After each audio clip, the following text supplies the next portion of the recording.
এই সেই আমার ছাদের আঙুর গাছ, যে গাছের ফলগুলো দেখতেই পাচ্ছ কি সুন্দর পেকে একদম রেডি হয়ে আছে।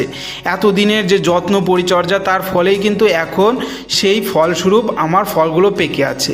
তাই আজকে যেহেতু ফলগুলো পেকে গেছে, এই ফলগুলো এখন হারভেস্ট করার পালা। যে ফলগুলো যে ফলের থোকাগুলো সম্পূর্ণ পেকে গেছে সেগুলো আমি হারভেস্ট করে নিচ্ছি। দেখছো প্রথমেই এই থোকাটি আমি তুলে নিলাম। থোকাটি কি সুন্দর হয়েছে, সব থেকে বড় এই থোকাটি আমার গাছে হয়েছে। মোটামুটি 700 থেকে 800 গ্রাম ওজন অনায়াসেই হবে। আর বাকি যে থোকাগুলো মোটামুটি তোলার মতো আছে সেগুলো আমি তুলে নিচ্ছি।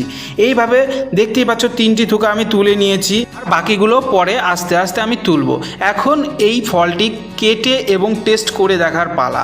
দেখতেই পাচ্ছ একটি ফল আমি এই থোকার থেকে ছিঁড়ে নিয়ে সেটি কাটলাম। ভিতরটা কিন্তু সাদা, বাইরে থেকে কালো, ভিতরটা সাদা।